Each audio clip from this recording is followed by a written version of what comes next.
Во очи на Меѓународниот ден на трудот 1 мај, историската ретроспектива на големиот ден издвојува 12 работнички протести и штрајкови кои оставиле белег врз денешната перцепција за работничките права и вреднувањето на трудот. Таа покажува ни што се поминале работниците за да ги добијат своите права, ставајќи го во контекст 1 мај, Меѓународниот ден на трудот, кој што е символ за борбата на работничката класа. Борбата за работничките права започнала крваво и таа е испишена со крвта на 50 на работници во Америка во сега далечната 1886 година. Случајот е познат под името Афера Хејмаркет. Имено 188.000 работници ширум САД влегле во штрајк поради лошите работни услови, како и поради барањето за воведување на 8-часовно работно време. Ситуацијата станала тензична и до 4 мај луѓето на плоштадот Хејмаркет во Чикаго се собрале за да одржат масовен синдикален протест.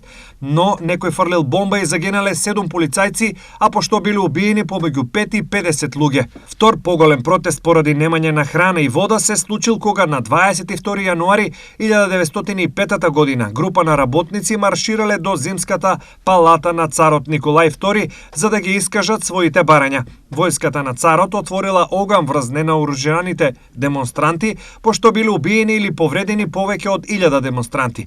Бесот поради крвавиот масакар во недела ја покренала првата руска револуција во 1905 година, пошто веднаш настанала и втората револуција. 35 години подоцна во САД повторно се случуваат социјални немири, познати како војна за планината Блер. Во август 1921 година повеќе од 10.000 вооружени рудари марширале во округот Минго, Западна Вирџинија, за да протестираат против рударскиот безбедносен систем. Рударите влегле во конфронтација со локалните трупи и битката, која вклучувала бомби и автоматски пушки, безнеела 4 дена пошто судирот им донел на рударите основни права кои што станале значајни за сите работници во САД. Еден од најпознатите штрајкови во историјата е така наречениот седечки штрајк во индустрискиот гигант General Motors, кој се случил во 1936 година. Таму автомобилските работници започнале штрајк со седење во фабриката на General Motors во Мичиген, кој траел 44 дена. Работниците се борале за признавање на нивниот синдикат, поголеми плати, подобри мерки за безбедност и здравје при работа.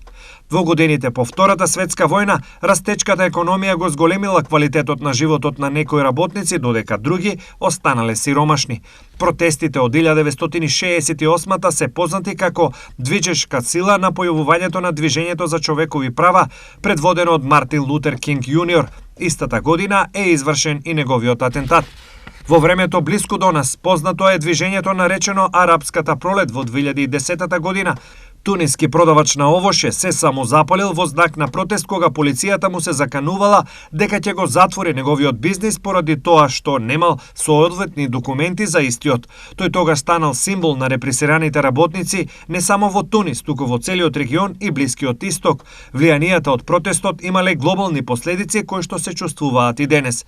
Најголем и најсвеж пример за масовни протести е движењето на жолтите елици кое започнува во ноември 2018 година и трае се уште. Француските работници носеле светло-жолти елици покажувајќи солидарност на визуелен начин. Освен овие 6, историјата на синдикалните протести и движења познава уште 6 други кои се со огромно значење и кои ги поставиле стандардите на работничките права во целиот свет. Во прашање се илјадници животи и илјадници години затвор и прогони кои им се случувале на работниците кои протестирале.